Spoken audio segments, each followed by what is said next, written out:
Imingarene kamacho nyondolo kojanaya no kandaka rekele monganga yabangoto para imingarono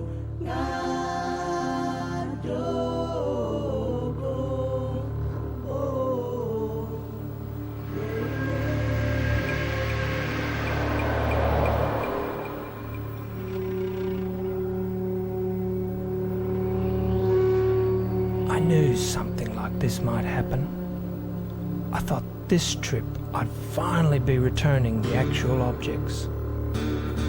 But now the old man has died, we have to start all over again.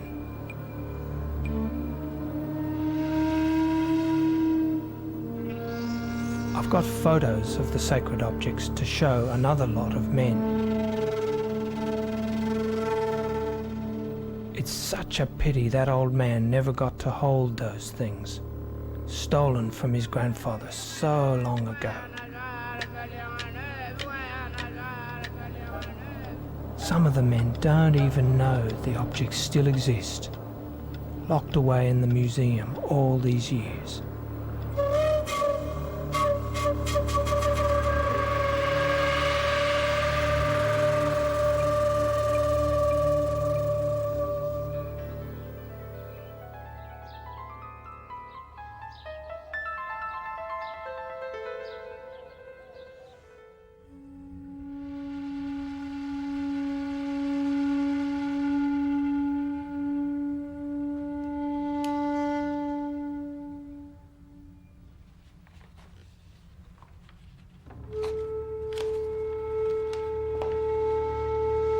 It all began about 100 years ago in the desert country of Central Australia. A group of scientists had gone there especially to collect materials for their studies.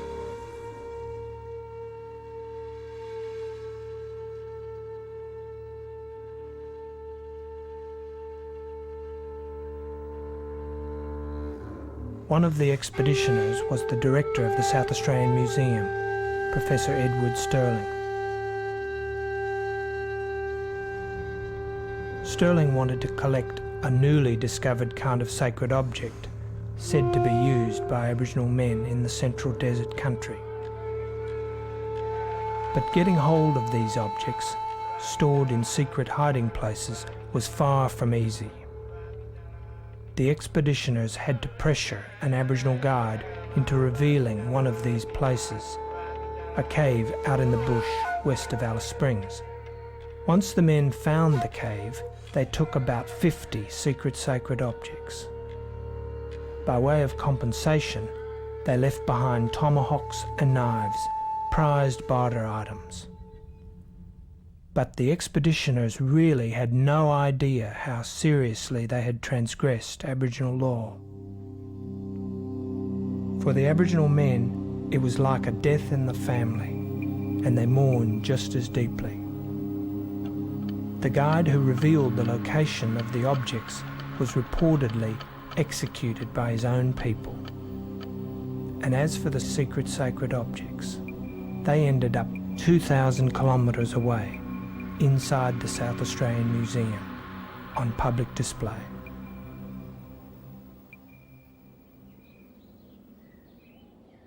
100 years after Sterling's expedition, we've been trying to get those same objects back to their country. It took ages to work out who they belonged to, and then that old man, the senior traditional owner, died. I guess it's back to square one. Now I'm taking this box full of photos of the objects to begin new negotiations. So frustrating.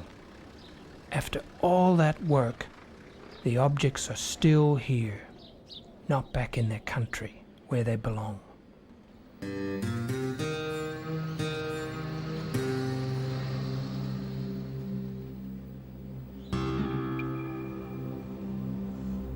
It's another 3-day drive and another big meeting. We can't film it, of course, too sensitive. the men get so emotional. Doesn't matter that they're just photos. It's the spirit of their ancestors.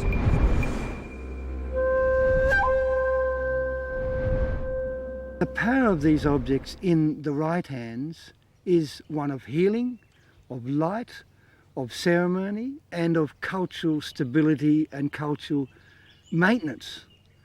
The power of objects in the wrong hands is madness and death. The South Australian Museum collection I understand to be the biggest and largest and most comprehensive in the world. It is also considered by Aboriginal people to be exceedingly powerful, equivalent to something like an atomic bomb waiting to go off if the wrong people deal with it.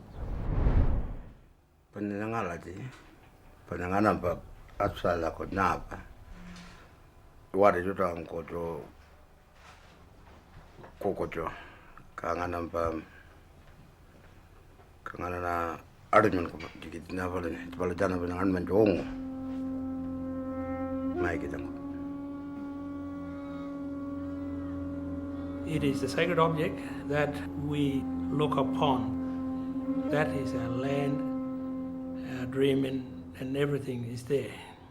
That if it wasn't for those objects to be there, we'd be lost, and we can't get back, we can't go to those places.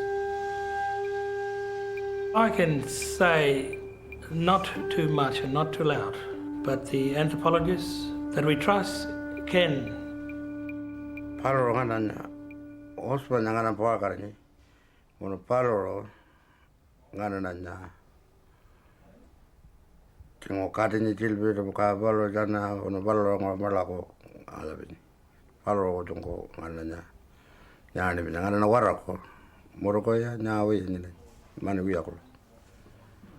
I perhaps shouldn't be sitting here talking to you.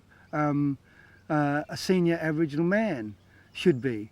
But because of language problems, because of other cultural problems, I'm given the job of doing it.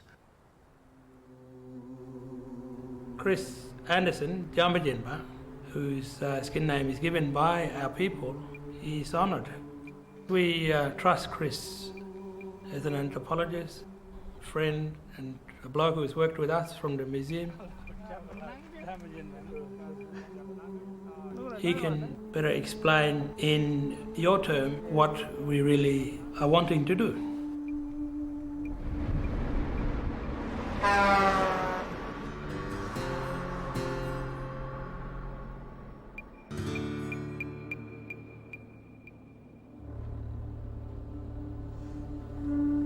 How did I end up doing this kind of work? I could have been a mining engineer or a rock and roll drummer.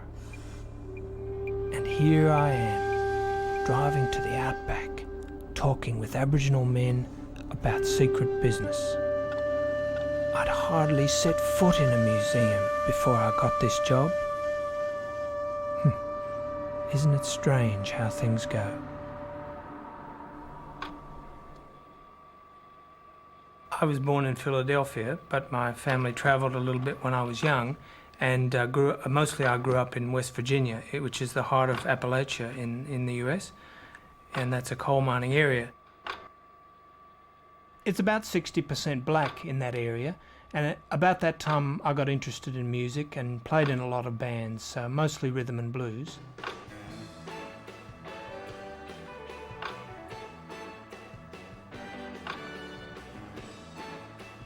I had a lot of black friends and would go and listen to the black gospel choirs in the black churches.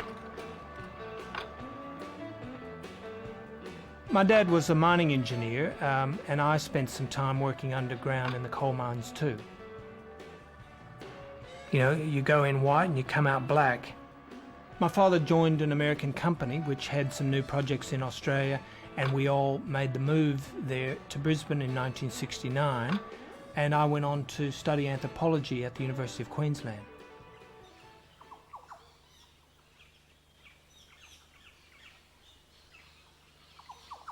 I began my life as an anthropologist here in the Bloomfield River area of the Greater Daintree rainforest about 17 years ago. People showed me the country, they taught me the language, and I've been coming back since then and helping them with land claims, with legal matters and court cases that have affected them. During that time, I learned that Aboriginal people saw the landscape in a way that was totally different from the way non-Aboriginal people saw it. And it was amazing. It's just like parallel universes, really. That full not finished. But that Moya might shake him off. You. One day, Wanga or? When he first came in, he just fitted in with our family, and he felt that he was part of the family himself. He's a person that can understand, type of problems you've got and things like that. Like if you start talking to him about land claim, that's where he'll help you more. Bobo. Ngana album balpen. Bobo album banyana. What? Album balpen for Bobo no. Way nyol ni go. Anagat Bobo na bamba. Wala ngana bonda jan ngana alo nya. Bobo ba jagan nganan buko no. Ana ha balang kan September Bobo mai. Why Bobo can't tell him. You get away black fella, no. We got power enough, gonna bobo ye.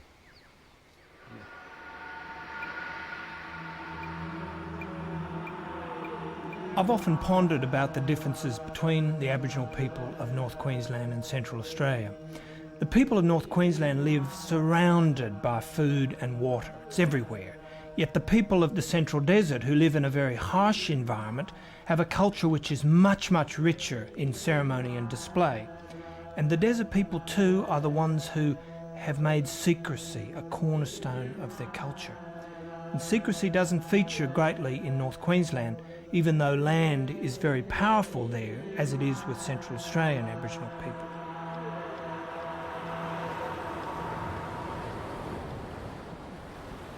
I always come down here to have a look at this place. Over the last couple of decades, it has become a landscape that's terribly meaningful and humanised to me, not just because of the connection with Gogialanji people whom I've known for many years, but for me personally.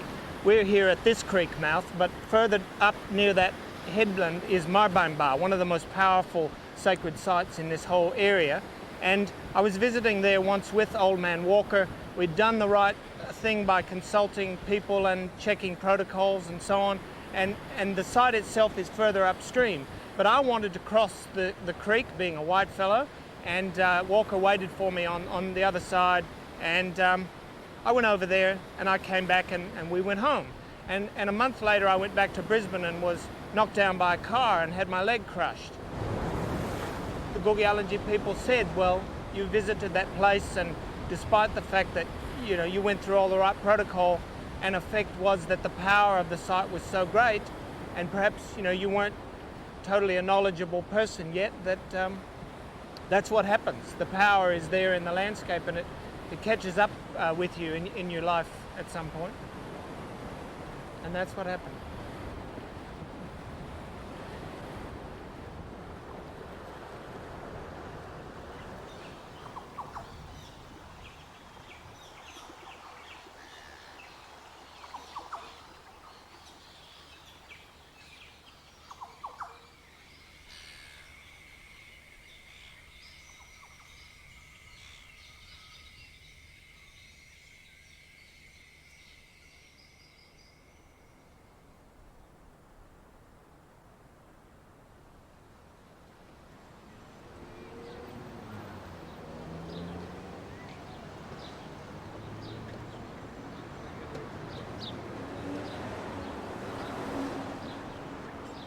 Back in 1985, when I got my job as curator of the Secret Sacred Collection in the South Australian Museum, I knew virtually nothing about sacred objects. I was employed because of my experience in North Queensland as an anthropologist working with people. And once I started at the museum, I had lots of meetings and got to know how the whole system operated. As soon as I started going out and actually finding the people who were connected with those objects. It was like being a messenger bringing great news to someone.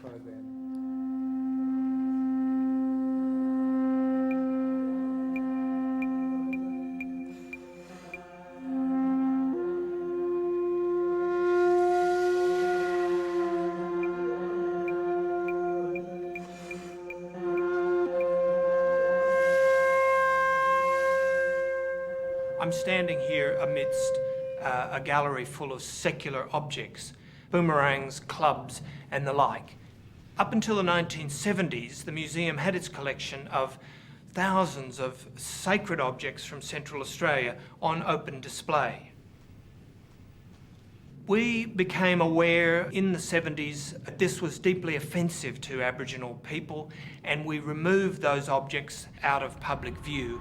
Ultimately, the museum set up a high security storeroom in the basement. Only senior Aboriginal men and a few anthropologists are allowed inside.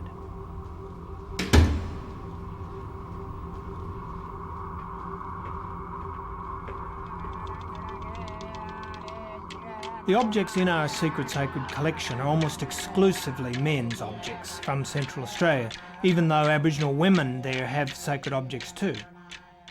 At the time when the great collections were being put together, anthropologists, both male and female, were only interested in men's business, which was then seen to be the dominant part of Aboriginal culture. It was only in the 70s that feminist anthropologists revealed that women's ceremonies are just as important in sustaining the land and the law as those of the men. We're tending Bokandri. We got Nabaljara Kurungulu and Nabananga Kurungulu. At the same time that anthropologists realised the power that Aboriginal women had in their own communities, Aboriginal people as a whole were making their presence felt in the political and social life of Australia.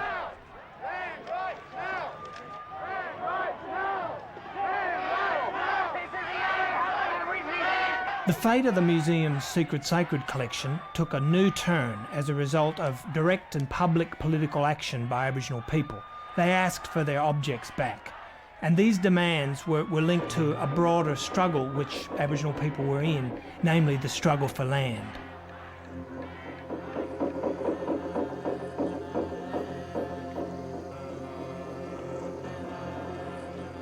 The call for the return of objects was for sacred objects only. The old men weren't interested in boomerangs or digging sticks. Those are of no more interest than a box of plates or forks would be to us. They wanted the crown jewels of their culture back. And that's what this is about, taking these sacred objects on a journey back home.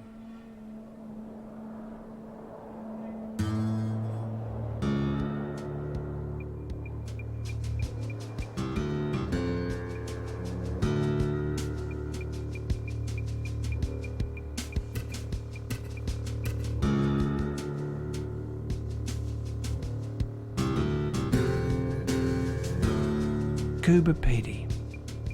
You drive all day and then this.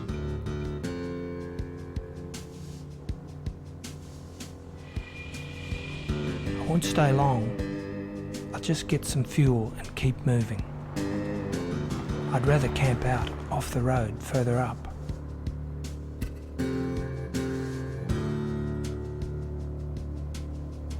I've only got photos with me, not the objects. But it's still dangerous. I can't pick up hitchhikers. If I even see Aboriginal people, I get nervous they might find out what's in the car. I have to be so careful, or else big trouble.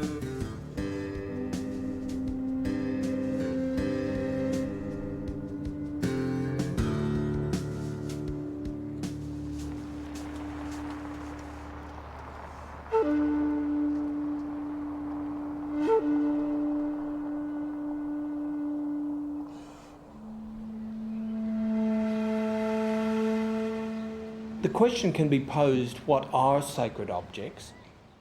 A variety of religious or ceremonial objects were found throughout Aboriginal Australia, but the most famous of sacred objects are found in Central Australia. And their objects are not just sacred, they're secret or restricted. And therein lies a problem, because we can't really talk about them, we can't show photographs of them for things like this film.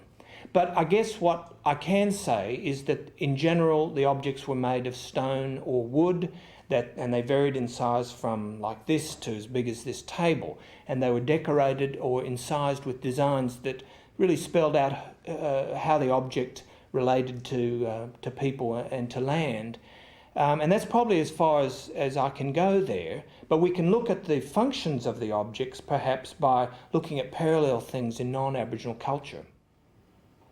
A sacred object's very similar to a birth certificate, really.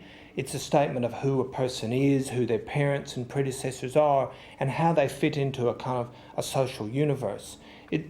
They're sort of a snapshot, really, or an embodiment of a person's identity, and it continues on through time beyond the life of that person.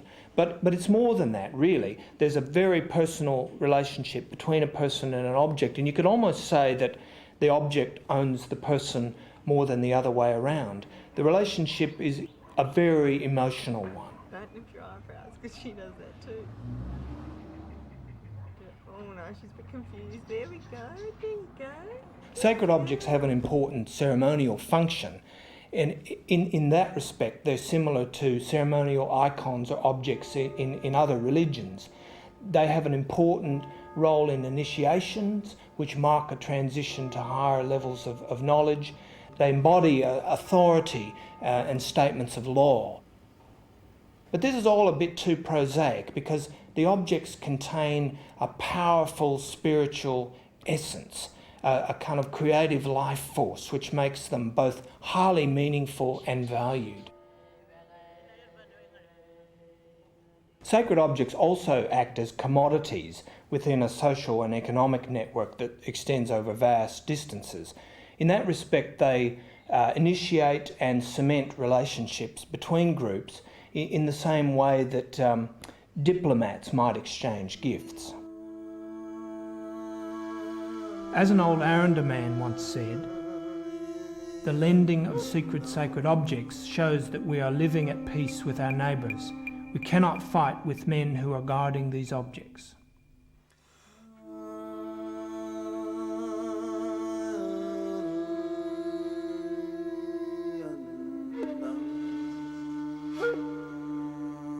Another parallel we can draw is to title deeds to land. Sacred objects represent a person's relationship with land.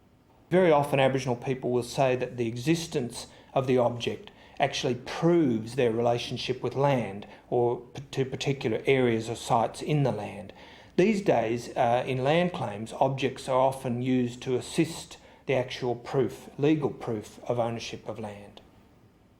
These analogies give us an inkling of the complexity of these objects.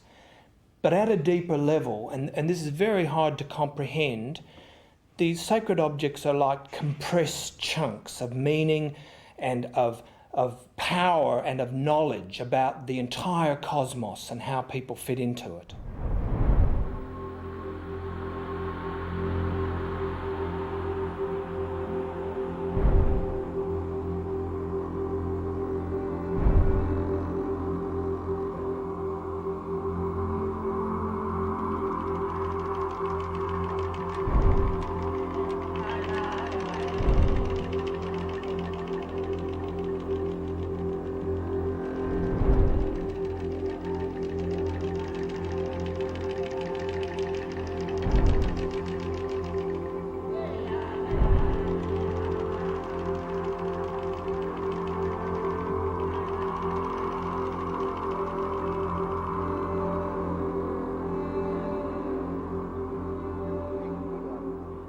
That's why we teach one free country, we telling to you. We want free people here along this country. That's why we choose this.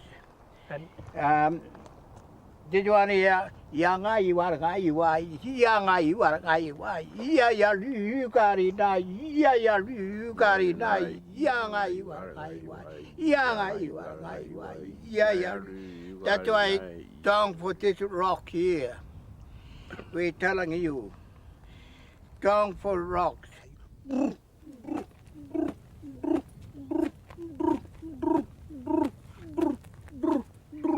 Ngai war ngai wai ya ngai war ngai wai ya lu kari dai ya lu kari dai ya ngai war ngai wai ya ngai war ngai wai.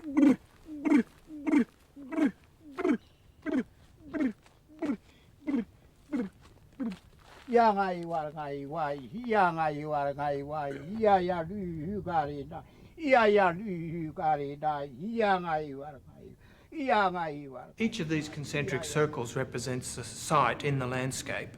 They all have sacred objects attached to them, and each of those sites, they're all linked together with by song and a story, and they represent the artist's relationship with that particular area of land and the rights they have in that.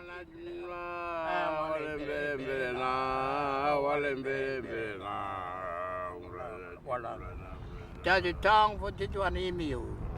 Email tang. Tijuan.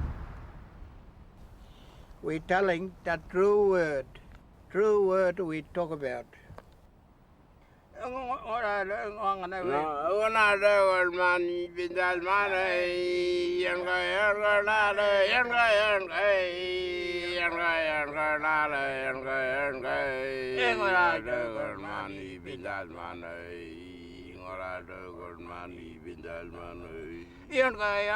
Now what we see here is a compressed version of what is in sacred objects, and it's a public version in that there are secret aspects to each of those sites, and there are secret versions of the story and of the songs. So we're really seeing a public version of what one finds in sacred objects. Ya,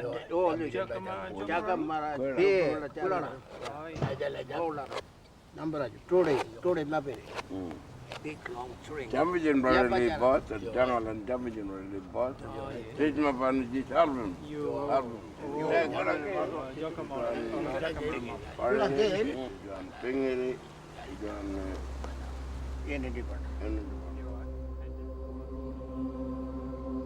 Within Central Australian Aboriginal culture, there is knowledge about people's relationship with the land and with the ancestors. That knowledge is manifest in a variety of ways, in song, in ceremony and dance, in paintings on the body, on the ground, in rock art and so on. And there are different levels of that knowledge. It's all important, even to the point that some of it is restricted to one group or the other. And people attain levels of knowledge through time, and the attainment of those levels is marked very often by ceremonies, initiation to the higher levels of knowledge that is seen to be at the core of the culture.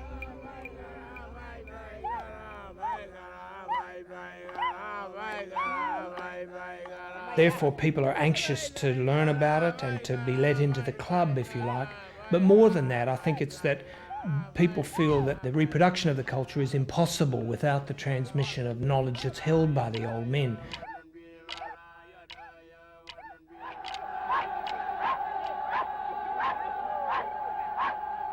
This knowledge is central to the maintenance of the culture. Restriction of knowledge is one way of maintaining the culture as well as reproducing it.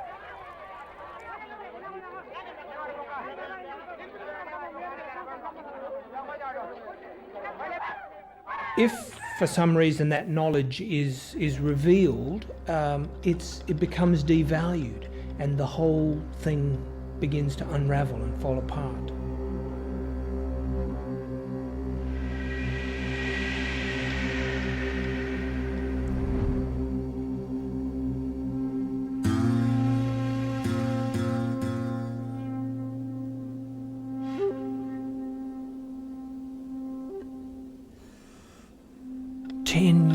I've been doing this kind of work.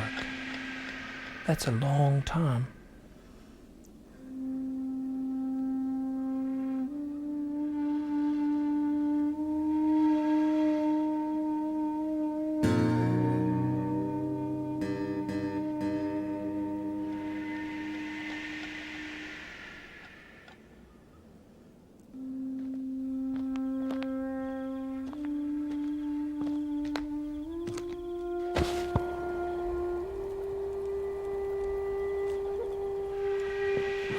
forward to seeing the old men, but it hasn't always been easy. It took me ages to learn the ropes, to get to know where everyone fits in. The old men have been very patient.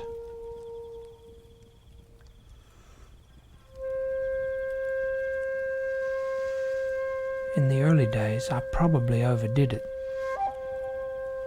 Like the time I pulled into Yuendamu with a load of objects, and I was scared. I left the truck on the edge of town and walked in, and the old men just laughed when I told them where the truck was. They said, "Bring it in. What are you doing?"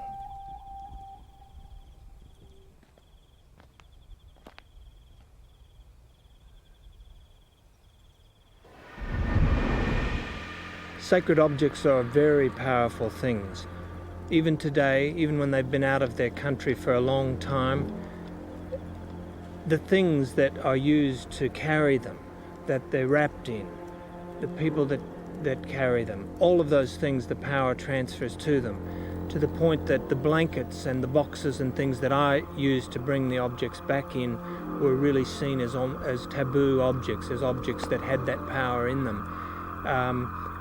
And the ultimate in that, I guess, was the fact that when I brought the objects back and the men saw me interacting with them, it was as though I became a sacred object myself, and the men sometimes rubbed me to gain the power that they saw that was there. I know of a man who transgressed on a mountain when he was hunting for a euro, which is like a mountain kangaroo, and he went blind for a time shortly after that, even though he didn't go to the actual rock shelter in which the sacred objects were held.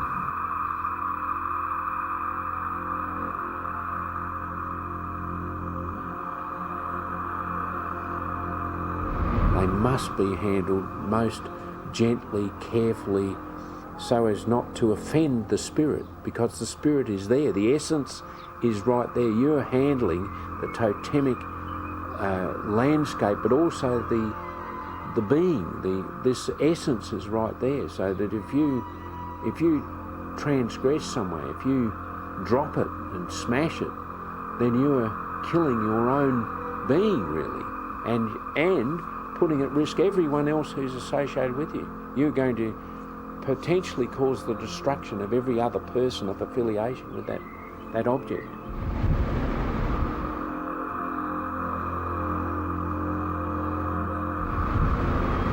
Those objects all contain spirit and power that's latent, that's sitting in the dungeon. When it's back home, the spirit and power of that object is there, almost emitting rays of power.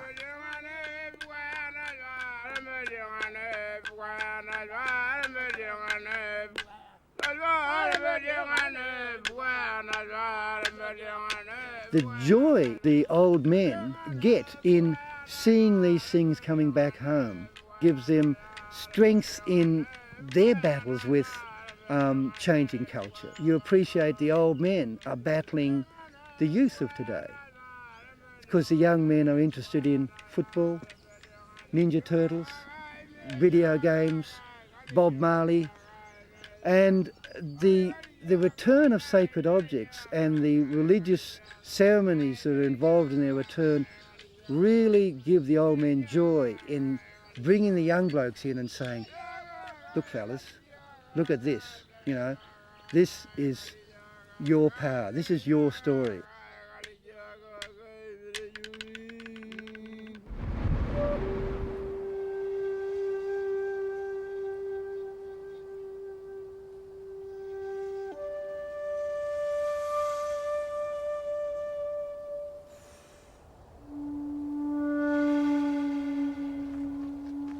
It's because sacred objects are so powerful and potentially dangerous in the wrong hands that I've got to be very careful and take a lot of time to find out who the proper owners are. I've worked along with Jeff Bagshaw and other anthropologists to repatriate sacred objects to a number of communities in Central Australia, including the Luritja, Aranda, Pintabee, Pitjantjatjara, Unmatjara and also to Walbury people at Yuendamu, whom I've had the most dealings with. That window at the back. Yeah, there. window.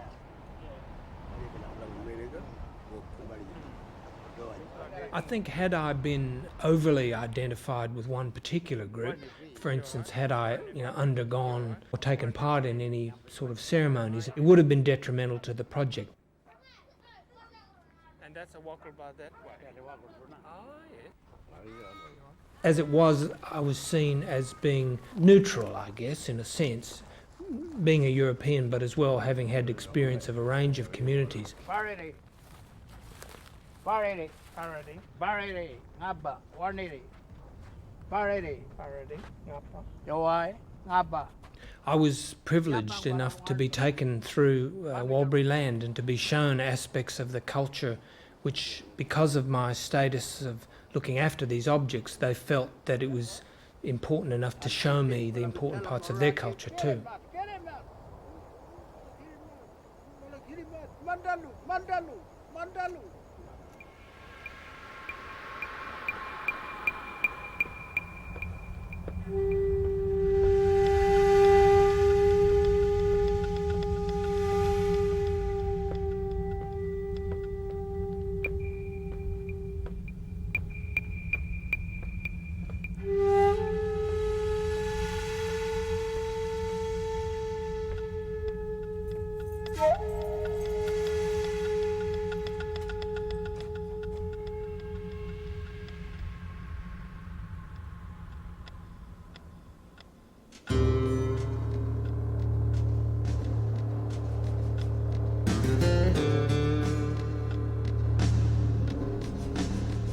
3 years' work to return one set of objects.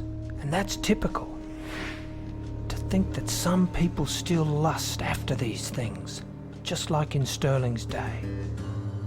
The sort who pay big money and then pore over the objects in secret, getting off on their beauty, their power, their authenticity.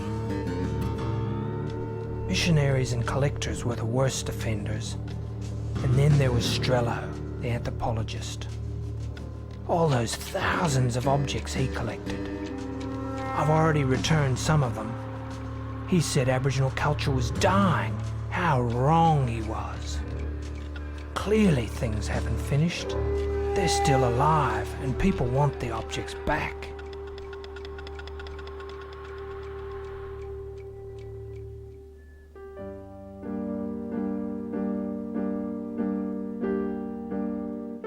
The Strello family were a very powerful missionary family at Hermansburg. Hermansburg was the first mission out here in Central Australia, started in 1870s. But as part of their religious belief, the Lutherans, they saw these sacred objects as a block to converting people to Christianity and actively encouraged the desanctification of these objects. Ted Strello grew up with Aranda as his first language. He was a brilliant linguist and documenter of Aboriginal culture, but in the end he developed what many Aboriginal people feel was an obsessive and unhealthy interest in collecting sacred objects. He understood that there was no one else left who had any knowledge or understanding of this locality, this site. It was exceedingly difficult to visit and therefore is never going to be visited again. The ceremonies will never be sung again. This is the end in time.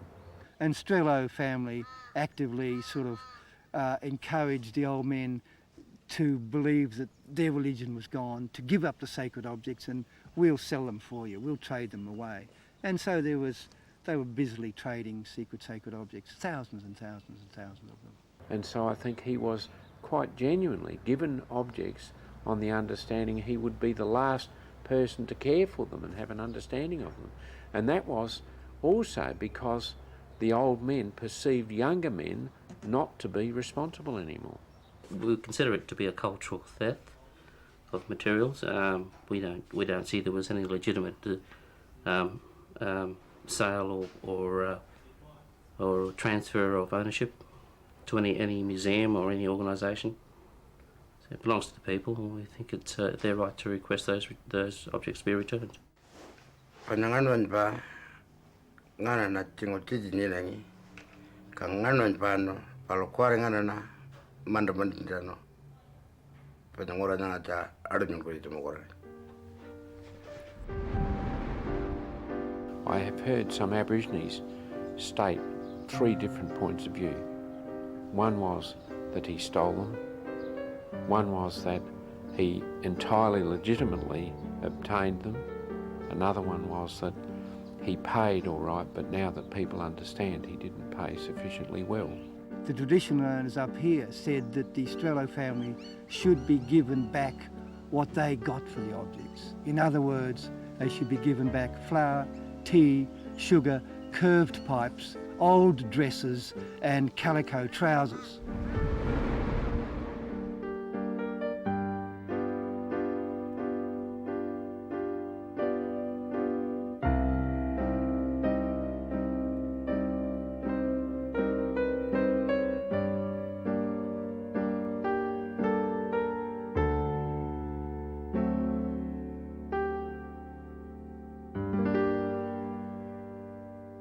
The appropriators, of course, were missionaries, anthropologists and so on, as I've said. They were the front men that did the collecting. They were out there collecting these objects, trading for them and, in some cases, stealing them.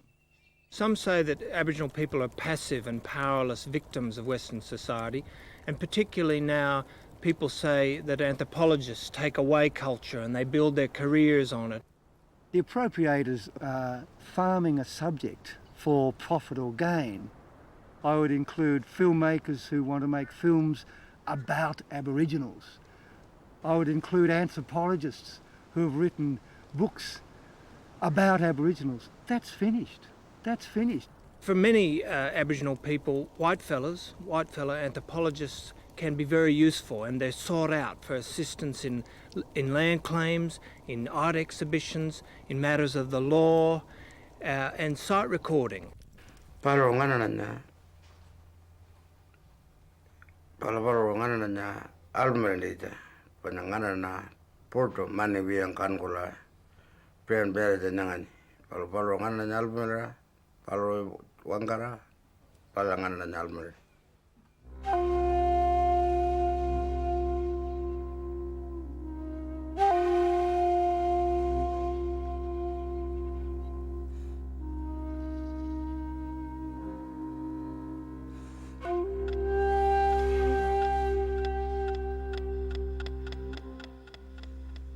There is the argument that you can't return sacred objects because the original context out of which they came is long gone. But that's ridiculous because Aboriginal culture changes just like any other culture, and people are adaptive, and the system moves along with people.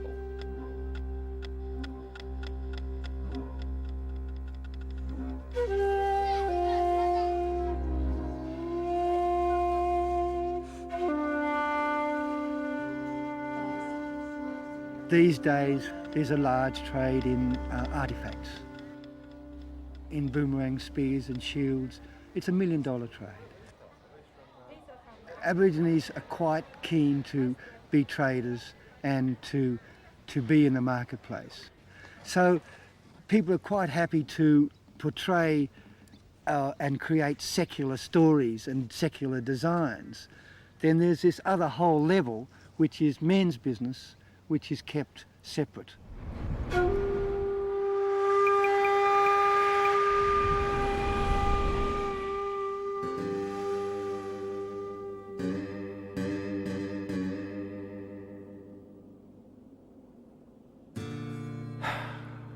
The third day of the drive. It always gets to me about now. Seems to go on forever and ever.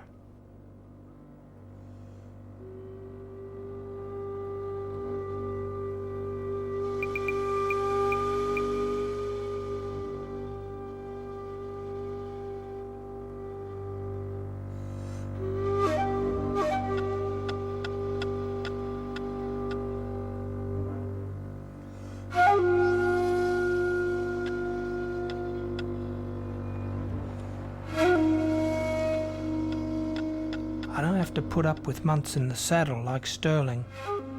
But I've got my own problems. I've got colleagues who think I shouldn't be giving anything back. On the other hand, I'm getting pressure from Aboriginal people who think it's all taking too long. So what's the museum supposed to do? Give everything back? Hang on to things forever?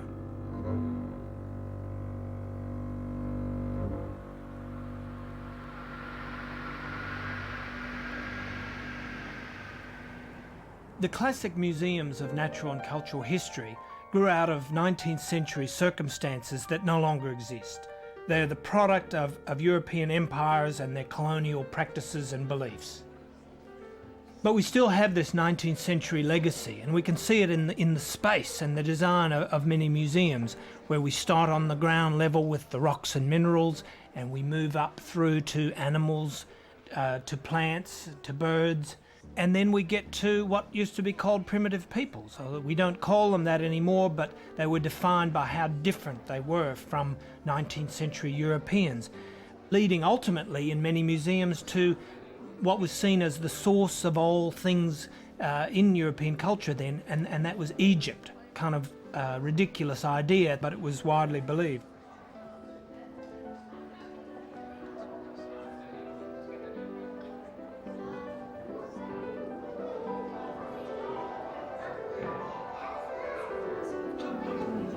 However, it is strange that sort of the perfect round circle right smack in. Clearly, museums are very good at collecting and preserving material of all kinds. That's what we do, it's our forte. On the other hand, some collections, like those of Aboriginal artefacts, have really been diminished by the very process that has preserved them. And for far too long, Aboriginal people have been excluded from that storytelling function of museums. And I think only now are we beginning to recognise that the meaning of Aboriginal objects can't be fully known without that Aboriginal perspective.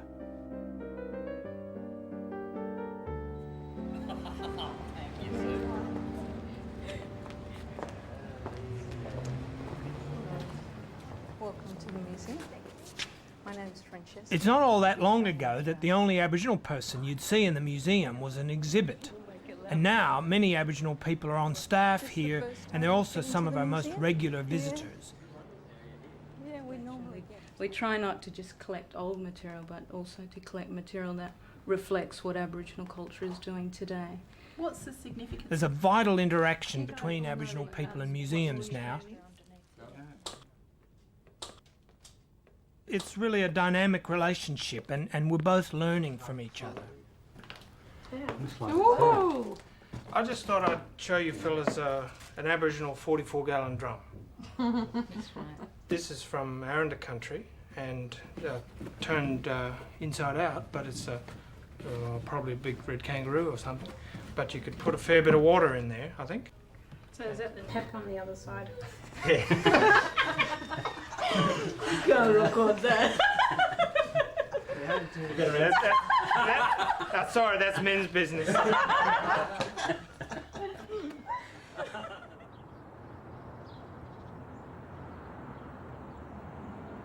The return of secret sacred objects has brought about quite an amazing outcome. Some men have actually asked me to bring objects down to Adelaide to the museum for safekeeping. So from time to time, the number of sacred objects in the museum has actually increased. The museum's public collections have been enhanced by the return of objects as well. A large number of important artworks and cultural objects have been given to the museum by Aboriginal people, more or less as a kind of traditional exchange for the sacred objects that have gone from the museum back to the bush.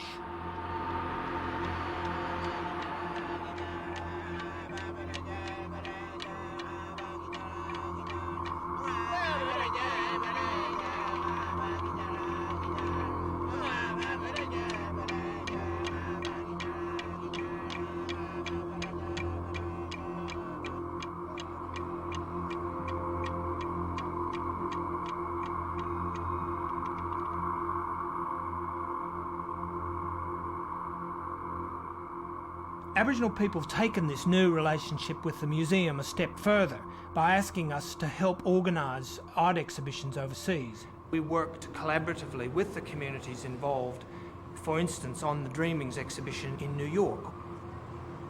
Then the old people asked in exchange if they can do some kind of exhibition with the paintings.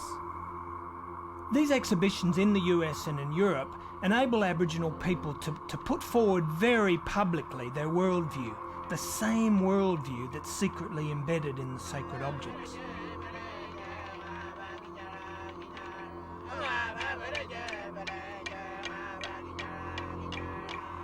Oh, we were really happy. They liked the paintings because of the dreamings we're told of the objects.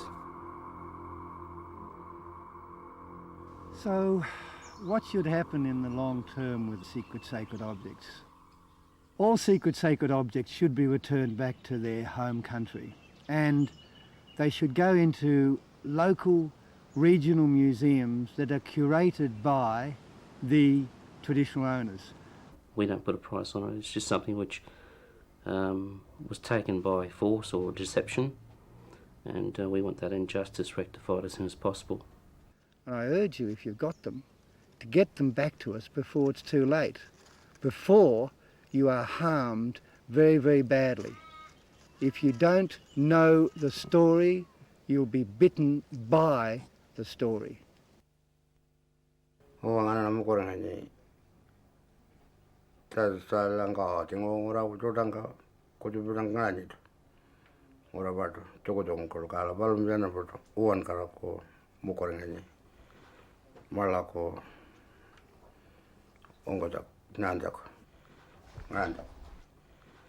It's good that museums have acted in the role of collecting and preserving Aboriginal culture. But the question I have to ask is, if we're preserving this for perpetuity, who benefits ultimately? Who are we preserving these objects for? I mean, tomorrow never comes. And the fact is there are people there today to whom these objects are more significant than anybody else. And we cannot lock the door against them and their rights in these objects.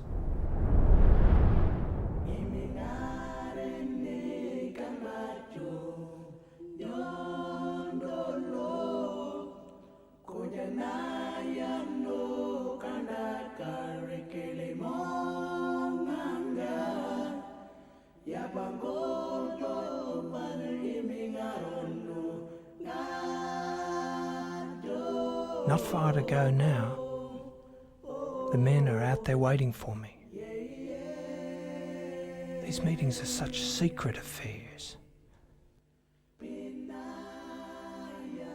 I'll park a bit far away and walk up to the camp so they'll see me coming. It's very emotional, this business, showing the photos to the men. It's not the sort of thing you can film. I'm sure after this we'll be on the right track about who the new custodians will be. Soon I'll be able to return what Sterling took from here 100 years ago.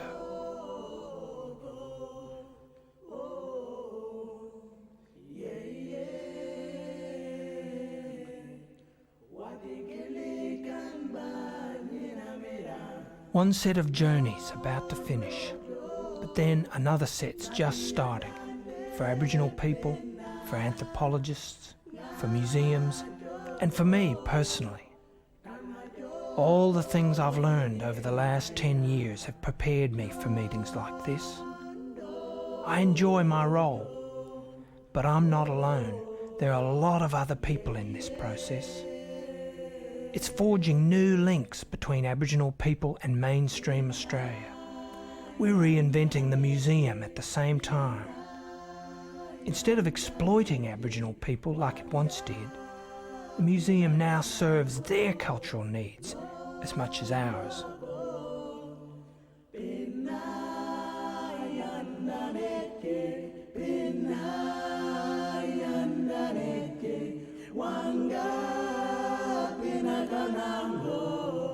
Yo